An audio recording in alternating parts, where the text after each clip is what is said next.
মুড়ি আমরা এমনি কিন্তু খেয়ে থাকি তরকারি দিয়ে কিংবা ঝাল মুড়ি, তবে মুড়ি দিয়ে যে এত সুন্দর একটা রেসিপি তৈরি হয় এই রেসিপিটি একবার না ট্রাই করে দেখলে কিন্তু বুঝতেই পারবেন না। এক বাটি মুড়ি দিয়ে এত সুন্দর একটা মজার রেসিপি কিন্তু তৈরি করে নিয়ে যায়, যা খেতে কিন্তু হয় অসাধারণ। সন্ধেবেলা স্ন্যাক্স হিসেবে কিন্তু এই রেসিপিটি দুর্দান্ত খেতে লাগে, আর খুব বেশি কোনো উপকরণের প্রয়োজন হয় না। ঘরে থাকা সামান্য কিছু উপকরণ দিয়েই কিন্তু এই রান্নাটা তৈরি হয়ে যায়। নমস্কার বন্ধুরা, অনুশ্রী রান্নাঘরে আপনাদের সবাইকে স্বাগত। এটি তৈরি করার জন্য আমি এখানে একটা মাঝারি মাপের আলুকে সেদ্ধ করে নিয়ে তারপর গ্রেট করে নিয়েছি। এখানে নিয়েছি এক বাটি মুড়ি, নিয়েছি হাফ কাপ পরিমাণে বেসন। বেসনের মধ্যে আমি দেব একটুখানি হলুদ গুঁড়ো আর সামান্য একটুখানি নুন।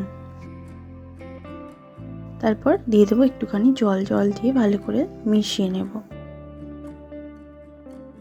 এরকম একটা ব্যাটার আমি বেসনের তৈরি করে নিয়েছি।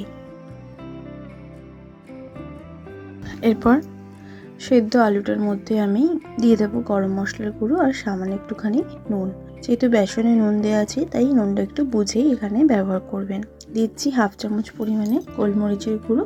এখানে অর্ধেকটা পরিমাণে নিয়েছি টমেটো কুচি। টমেটোর দানাগুলোকে ফেলে দিয়ে তারপর ছোট ছোট টুকরো করে কেটে নিয়েছি। এখানে নিয়েছি ক্যাপসিকাম অর্ধেকটা পরিমাণে ছোট ছোট টুকরো করে কাটা, অর্ধেকটা পেঁয়াজ কুচি, হাফ ইঞ্চি আদা গ্রেট করা আর দুটো কাঁচা লঙ্কা কুচি। সব উপকরণগুলোকে দিয়ে দিলাম। তারপর ধনেপাতা কুচি দিলাম সামান্য একটুখানি। এরপর দিচ্ছি একটা ম্যাগি মশলা। ম্যাগি মশলা ঘরে থাকলে অবশ্যই দেবেন, দারুণ কিন্তু টেস্ট হয়। দিচ্ছি হাফ চামচ পরিমাণে জিরের গুঁড়ো। ভালো করে সব উপকরণকে আলুর সঙ্গে মিশিয়ে নিলাম। এরপর দিয়ে দিলাম এক বাটি মুড়ি। মুড়িটা দেবার পর বেসনের যে মিশ্রণটা আমি তৈরি করে রেখেছিলাম সেই বেসনটা দিয়ে দিলাম। ভালো করে এবার সব উপকরণকে মিক্সড করে নেব।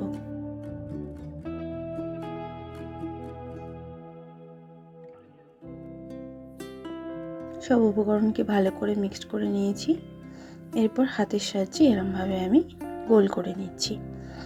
আমি একটু চ্যাপ্টা চ্যাপ্টা শেপের আমি তৈরি করছি, আপনারা চাইলে যে যেমন শেপে করতে পারেন। এরপর এগুলোকে ভেজে নেব। তার জন্য গ্যাস অন করে কড়া বসিয়ে দিয়ে তার মধ্যে দিয়ে দিয়েছি পরিমাণ মতন সর্ষের তেল। তেলটাকে ভালো করে গরম করে নিয়েছি। এরপর একে একে পকোড়াগুলোকে আমি তেলের মধ্যে দিয়ে দেব। ফ্লেমটা কিন্তু লোতে রেখে এখানে পকোড়াগুলোকে আমি দিচ্ছি। লো টু মিডিয়াম ফ্লেমে এবার পকোড়াগুলোকে আমি ভেজে নেব। হাই ফ্লেমে একদমই ভাজবেন না, তাহলে ওপরটা লাল হয়ে যাবে, ভেতরটা কিন্তু কাঁচা থেকে যাবে। একটা পিঠ হয়ে গেছে, এবার উল্টে দিচ্ছি অন্য পিঠটা যাতে ভালোভাবে ভাজা হয়। ফ্লেমটা কিন্তু লো টু মিডিয়াম ফ্লেমেই আছে।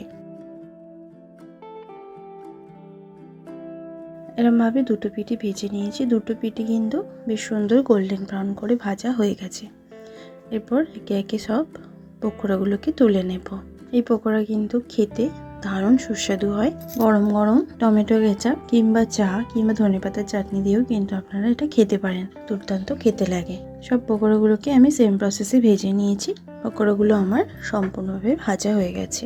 একবার এরমভাবে মুড়ি দিয়ে এই রেসিপিটি তৈরি করে খেয়ে দেখবেন, আশা করছি আপনাদেরও ভালো লাগবে। ভালো লাগলে লাইক শেয়ার করতে ভুলবেন না, কমেন্ট বক্সে কমেন্ট করে জানাতে ভুলবেন না রেসিপিটি কেমন লাগলো। ভালো থাকবেন, সুস্থ থাকবেন, ধন্যবাদ।